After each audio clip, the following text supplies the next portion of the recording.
man, ils sont comme top 5 puis ils vivent de leur podcast. Tandis qu'il y a d'autres podcasts émergents, ils sont là en train de se clasher entre eux autres puis ils mangent même pas de ça. Puis ton but, c'est de percer dans le podcast game. Comment tu penses faire ça? Puis là, on va dire, ah oui, mais tu sais, c'est ça qui marche à Montréal. Malheureusement, c'est ça qui marche à Montréal dans la scène émergente, là.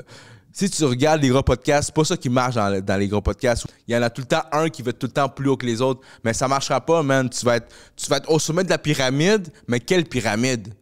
Quelle pyramide? De la petite pyramide ou de la grosse pyramide?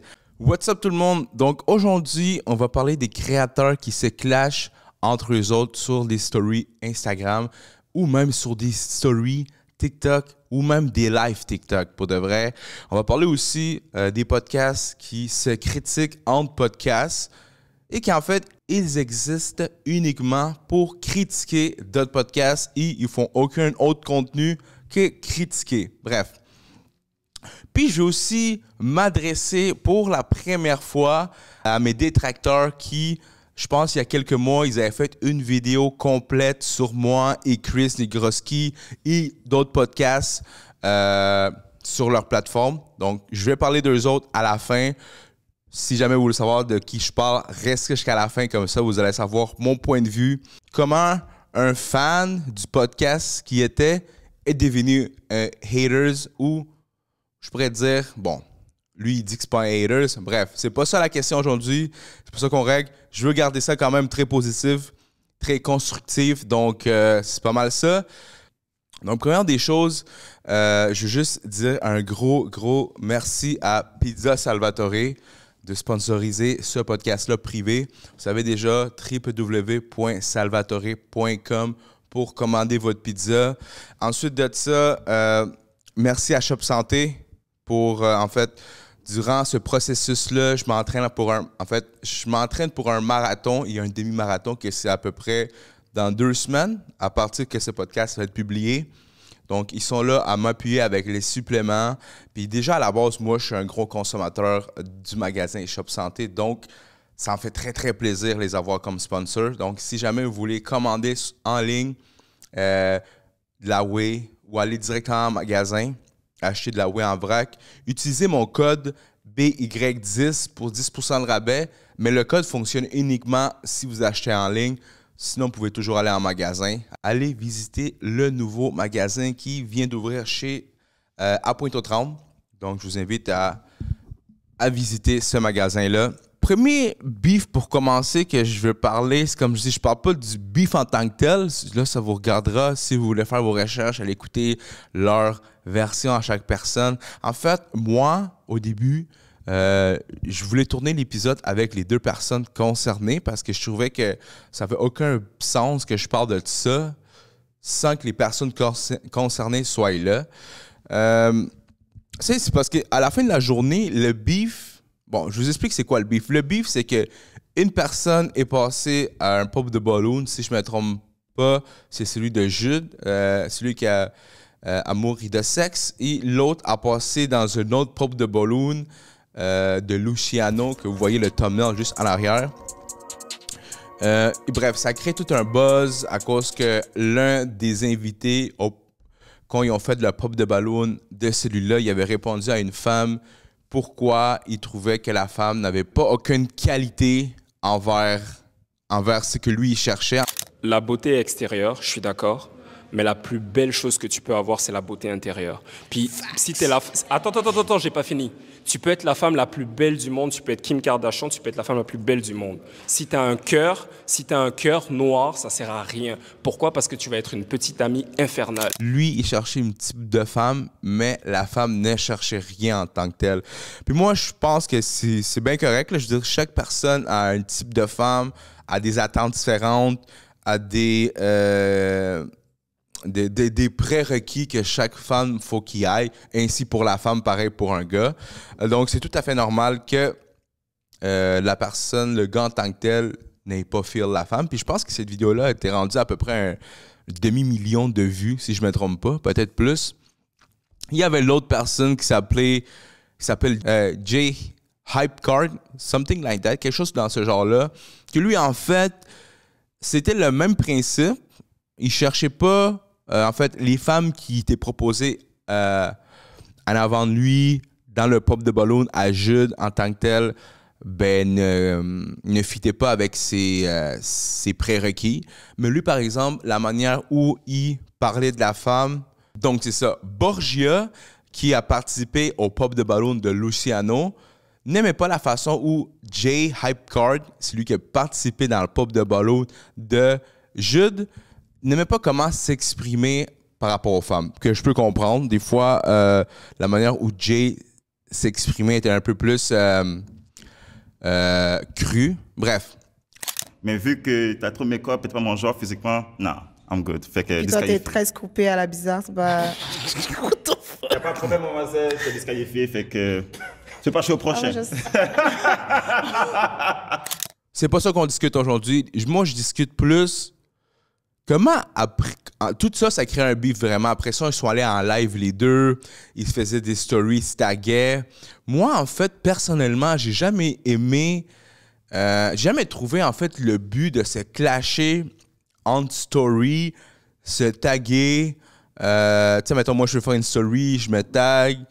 Après ça, l'autre répond. Je peux comprendre que c'est niveau marketing, ça peut marcher, ça crée du buzz. C'est ça. Donc, d'après moi, les deux, ils avaient tout... peut-être Jay, c'était plus un coup de marketing. Il voulait promote sa business qu'il a, je pense, en dating, quelque chose comme ça. Puis l'autre personne, Borgia, il fait de la musique. Donc, je sais pas si lui, il avait vraiment quelque chose à promouvoir. Bref. Puis pourquoi les gens utilisent... Bref, pourquoi les gens utilisent les réseaux sociaux comme un champ de bataille? Je pense, comme je l'ai dit, c'est pour créer un buzz. Je veux dire, ça crée vraiment de l'engouement. Puis tu sais, moi, j'en parle parce que je l'ai fait seulement une fois. Puis les autres fois, ça a tout le temps été comme... Tu sais, je répondais à quelqu'un, mais c'est jamais été... Moi, je trouve vraiment, personnellement, ça... vraiment comme une perte de temps, à moins si ce serait quelque chose de gros. Mais tu sais, comme, il y en a un que je connais qui est un très bon ami à moi, Claude, lui, il fait souvent ça, mais lui, c'est son branding qui me dit, c'est de clasher des gens en story. Je peux comprendre que ça crée du buzz et tout ça, mais, tu sais, une chose, c'est clasher Drake, puis Drake te répond, là, ce serait insane. Là, c'est, mettons, là, si je fais quelque chose, puis Drake me répond, là, j'ai des millions de vues. J'ai vraiment, le buzz est là parce que c'est un vrai buzz. Mais à Montréal, faire des stories, à moins que tu sois une personne connue, exemple, puis la personne connue soit genre un top tier de l'industrie, ça vaudrait encore la peine, mais encore là, faire ça, ça te ferme beaucoup de portes. Puis je sais que Claude m'a dit à un moment donné, j'ai pas peur de me faire cancel parce que j'ai rien bâti encore. Je peux comprendre ce raisonnement, mais moi je trouve que c'est clashé entre, mettons, moi je fais une story, je te réponds comme ça. C'est vraiment, ça crée juste, c'est comme, mettons, t'aurais, tu sais, exemple, je donne un exemple, là. C'est comme t'aurais genre comme, t'as déjà vu, mettons, il y a un grillage comme ça, 2 chiens, 2 pitbulls, ou même un chihuahua, puis un pitbull, ou 2 chihuahuas, puis là, ils se jappent dessus, puis là, quand t'enlèves la cage, ben finalement, il n'y a rien qui se passe. Pas la cage, mais comme la clôture, il n'y a rien qui se passe. Là, c'est une métaphore, là, tu sais. Moi, je vois ça comme ça. Je trouve vraiment comme... Tu sais, ça dépend des gens, c'est mon point de vue encore. Moi, je trouve ça que... Pour l'avoir fait... Est-ce que je l'ai fait une fois? J'ai jamais fait, en fait. La seule fois que je l'ai fait, c'est vraiment la personne avec qui je le faisais.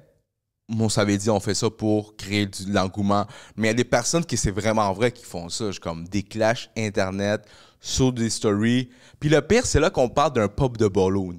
Je sais que l'histoire est plus deep que ça, mais à la base, si, admettons, là, que je ne souhaite pas, si, admettons, tout ça... va plus loin, puis tu finis à dire, man, tout ça est arrivé pour un pop de ballon.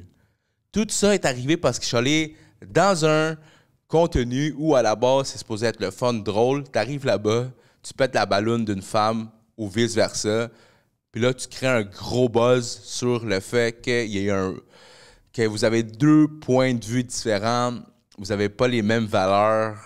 Moi, je trouve ça fou de dire à quelqu'un, ben, regarde, je me suis pas avec cette personne-là à cause que je suis allé dans un pub de ballon, bro. Parce que c'est ça, tu sais, en faisant des stories et tout ça, tu règles pas vraiment le vrai problème. Et le vrai problème, est-ce qu'il y a vraiment un vrai problème? Ou c'est plutôt ton ego qui est bouleversé?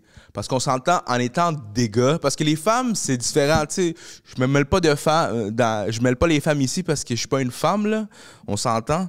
Mais je parle plutôt des gars parce que les gars, on a un ego. Je pense que si quelqu'un parle mal sur toi, sur les réseaux sociaux, ben tu te sens... Tu sens le devoir de répondre parce que tu veux te justifier. Puis moi, comme je dis, moi avec, on m'avait dédié un épisode complet, puis on m'a même presque accusé d'avoir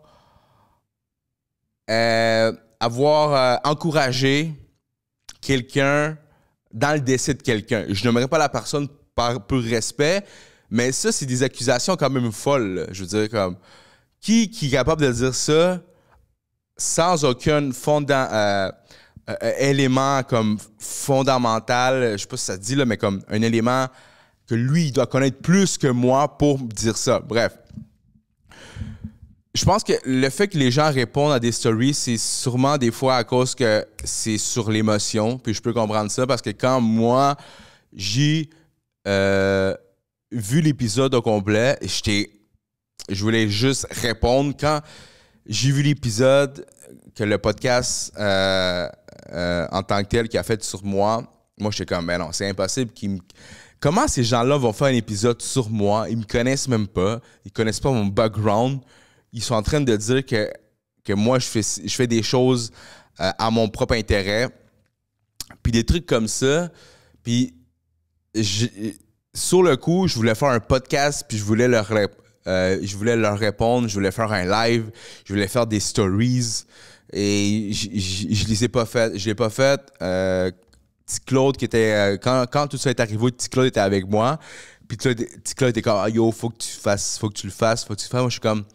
Pour de vrai, c'est même pas le fait que ça me touche en tant que ça. Je veux dire, oui, ça me touche dans un sens parce que la personne qui l'a fait est une personne qui, dans le temps, écoutait mon contenu, m'a envoyé des fire emojis, des 100% emojis dans mes DM et tout ça. Puis bref, ça m'a juste pris par surprise. Mais je pense que c'est pourquoi la raison que les personnes répondent. Toi, Santiago qui est mon tech, pourquoi tu penses que des fois, il y a beaucoup de clash qui se répondent par DM ou par stories? Ben, plus par stories parce que DM, c'est autre chose, personne ne les voit, mais publiquement. Ben, sincèrement, moi, je pense que c'est vraiment plus question de, comment dire, mettre la face de devant. Il y a beaucoup de gens qui ont peur de mettre la face de devant puis de mettre ses paroles, comment dire, comme appuyer ses paroles. C'est beaucoup plus difficile de le faire en personne que le faire en texte. Puis tu sais aussi, moi personnellement, par exemple, quand je me chicane avec quelqu'un, j'ai le temps d'effacer et réécrire. J'ai le temps de repenser 2 fois à ce que je vais dire. Malheureusement, il y en a qui le font pas. Mais il y a beaucoup de petits avantages où est-ce que, oui, les gens se cachent derrière son écran, puis les gens ils en prennent avantage de ça. Ouais, je comprends. Mais tu sais, qu'est-ce qui est drôle sur ça, tu m'as fait rappeler à quelque chose. Moi, c'est l'inverse. Moi, je préfère régler les trucs en vrai qu'à la place publique. Ah ouais? Ouais, parce que je me rappelle justement, les gens qui ont suivi peut-être... pendant que je faisais des réactions Mexique, j'avais fait une vidéo réaction sur un épisode de Bilal, un candidat d'Occupation Double. Puis bref, il avait pas trop aimé ça, que je peux comprendre. Mais après ça, je l'ai revu en vrai, puis j'ai réglé le problème. Il n'y a pas vraiment de problème, c'est juste... Un malentendu. Un malentendu. Puis moi, je préfère régler les problèmes en vrai que par texte. Ben, plutôt par texte, OK, mais même par texte, ça passe parce que tu peux envoyer des messages privés, mais ça reste... Je pense régler par message privé ou par DM, c'est correct aussi, mais je parle comme si tu exposes ton problème que tu as à tout le monde, c'est comme. Tu sais, il y a. Ben ça, c'est un bon point de toi que je te conseille vraiment de conserver parce que en même temps, ça peut te donner une allure un peu plus imposante. Le fait que tu es prêt à voir cette personne-là, le fait que tu es prêt à te donner la face pour le problème. Souvent, les gens peuvent penser que tu es beaucoup plus imposant ou beaucoup plus comme sérieux à tes affaires. Ouais. Non, mais c'est ça. C'est ça. Donc, j'avais parlé avec Bilal, puis tout était chill à la fin. Non, mais c'est ça. Mais moi, je pense que c'est peut-être à cause que les gens, ils sont facilement sur l'émotion. Ils parlent, puis ça prend pas grand-chose après ça. Il y a quelqu'un qui screen record ça. Le contenu reste toujours là. Peu importe ce que tu postes, ça va toujours rester dans les réseaux sociaux. C'est ça, même les lives. là. Tu fais un live, là, quelqu'un qui record ça, là, Non, même si tu lis ton live, tout le monde peut repost n'importe quoi. Là. En revenant au sujet des podcasts québécois, en fait, qui parlent, critiquent d'autres podcasts par rapport à cette histoire-là de beef et tout ça. Tu sais, moi, quand le podcast avait fait l'épisode sur moi, qu'il avait parlé, en fait, il parlait de mon contenu, il parlait de mon langage, il y avait des points en tant que tel qui disaient que c'était critique. Parce qu'en tant que personne, en tant que podcasteur, en tant que créateur de contenu, il faut tout le temps, je pense, s'améliorer, tout le temps se voir aussi quels sont nos défauts, nos points faibles, puis les améliorer. Mais la façon où ils amenaient le sujet était vraiment plutôt une façon, plutôt comme on va provoquer quelque chose. Ils sont même pas venus me parler avant, tu sais, je veux dire, ils sont pas venus me parler, me demander « Hey, tu veux-tu? » Parce que eux autres, ils disent être un podcast pour faire avancer le podcast québécois.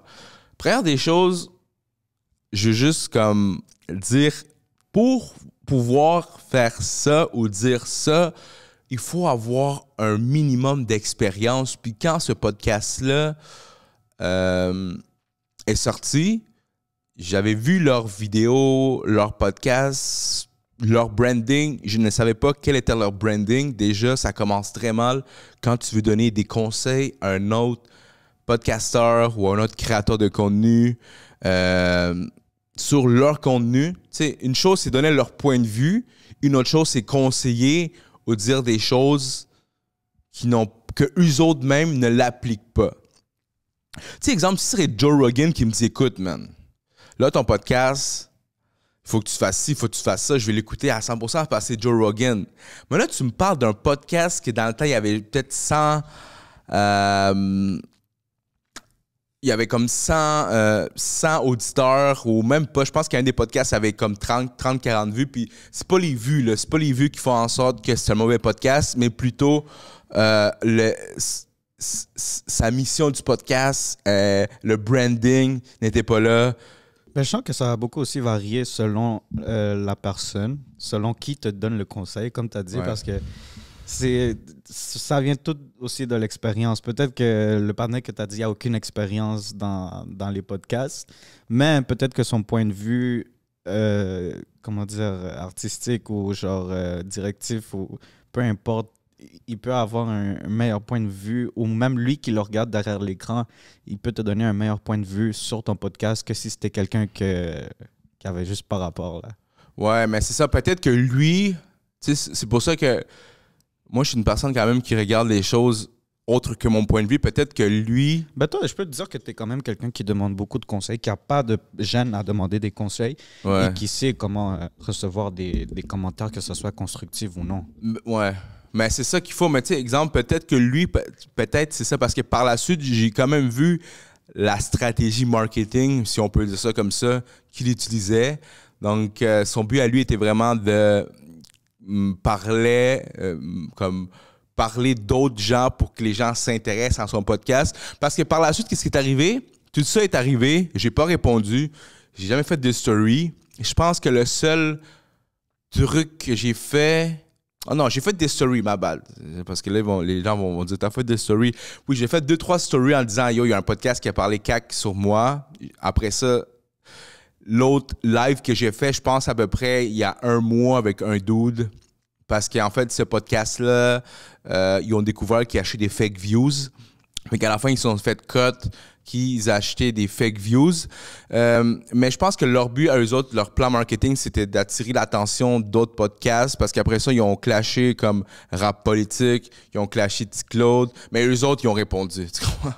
Eux autres, ils ont répondu, puis je pense que le fait pourquoi j'ai pas répondu, c'est parce que est-ce que ça valait vraiment la peine de répondre? Peut-être pour créer un buzz en ce moment-là, ou peut-être je suis pas dans le mindset en ce moment-là de répondre, parce que j'ai voulu répondre plein de fois, mais à la fin, je dis, pour de vrai, est-ce que je vais prendre mon temps de venir au studio, appeler Santiago, payer Santiago, venir ici, manquer une journée de travail peut-être pour venir parler de notre podcast. Eux autres, là, et c'est ça qu'ils se sont dit. Ils se sont dit, aujourd'hui, on va louer, parce qu'eux autres, ils louent un studio. Je pense, parce que je sais pas si c'est leur studio. Si c'est leur studio, tant mieux. Ils se sont dit, OK, guys, aujourd'hui, on va parler d'un podcast.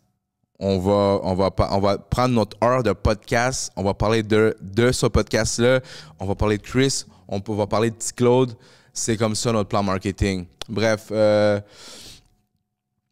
c'est ça. Moi, personnellement, pourquoi j'ai pas répondu? Je pense que ça m'aurait donné plus...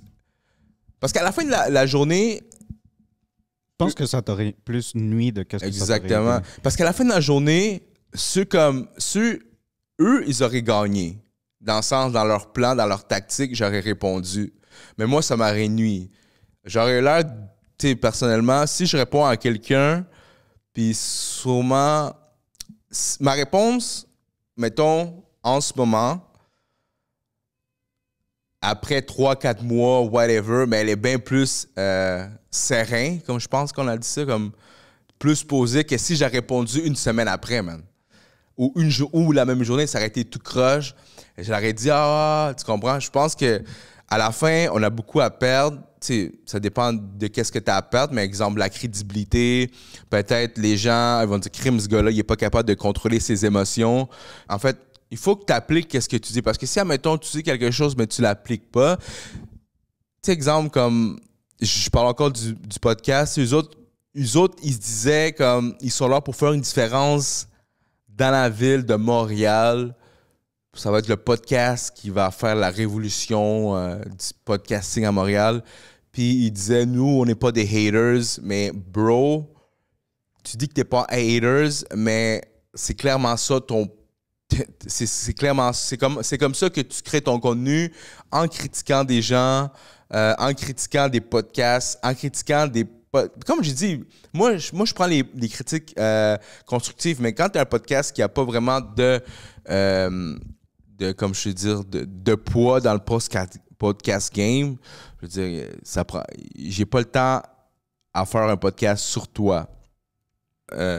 Donc, c'est ça qui résume le podcast d'aujourd'hui. J'ai parlé vraiment des créateurs qui ont des clashs entre eux autres sur le web. Pour de vrai, je pense pas vraiment que c'est quelque chose de à long terme ça se soutient. Je veux dire, comme on n'est pas aux États-Unis, on est à Montréal, puis à la fin de la journée, tu vas sûrement croiser cette personne-là dans un bar, dans un restaurant, dans un événement. Comme après ça va être juste whack, tu le rencontres puis tu dis « Ah, salut ».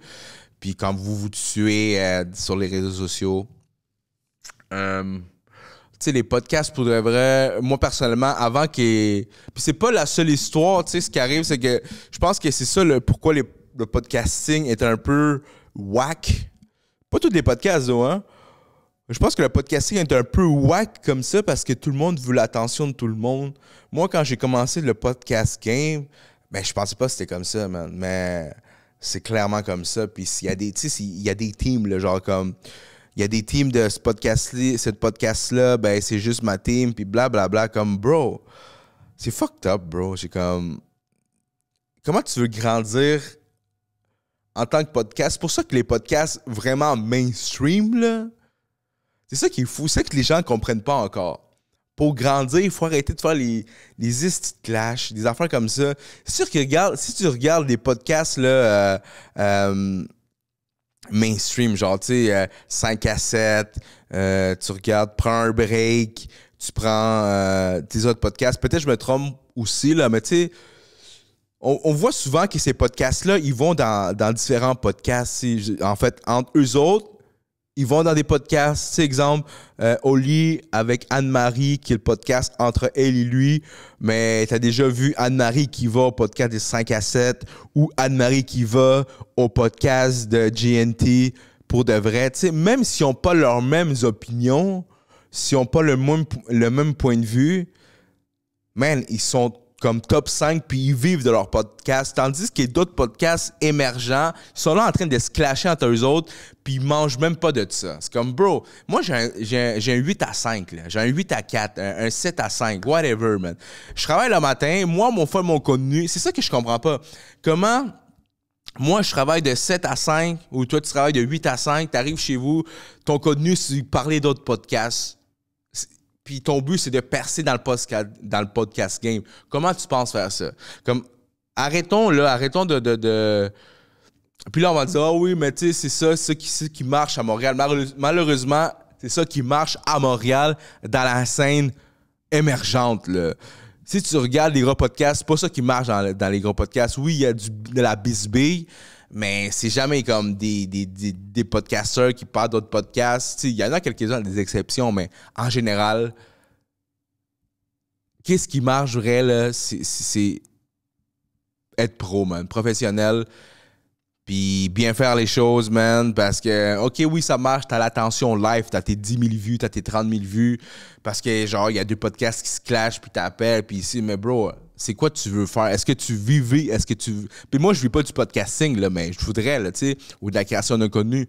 Mais est-ce que tu vois vraiment les vrais créateurs, là, les top 10 créateurs, là, du Québec, là? Est-ce que tu les vois en train de se chamailler, en train de parler entre eux autres? Mais non, man, ils sont tous ensemble, man. C'est pour ça que c'est les top... sont le top 10, top 5, man. Parce qu'ils sont ensemble, qu'ils ont compris, man. Qu'ils sont pas en train de vouloir rabaisser l'autre personne parce que ça sert à rien. Ça, c'est une hostie d'affaire d'ego. Il y en a tout le temps un qui va être tout le temps plus haut que les autres. Mais ça marchera pas, man. Tu vas être au sommet de la pyramide, mais quelle pyramide? Quelle pyramide? De la petite pyramide ou de la grosse pyramide? Fait que, juste pour dire, guys, c'est pas mal ça. J'espère que l'épisode vous a plu. Sinon, à part de ça, suivez-nous sur les réseaux sociaux. On est sur Spotify. J'essaie de mettre maintenant tous les épisodes dans toutes les autres plateformes audio. C'est pas encore disponible, mais si jamais, allez sur notre Spotify. Abonnez-vous en mon TikTok, Byron Yatako, pour les mini-clips. Sur mon Instagram. Laissez un commentaire. Laissez en commentaire votre top 3 de podcasts québécois, que ce soit des podcasts underground, des podcasts mainstream, n'importe quel. Donnez-moi votre top 3 de podcasts que vous écoutez le plus. Si jamais il n'y a pas de top 3 de podcasts québécois, donnez-moi votre podcast, votre top 3 de podcasts américains.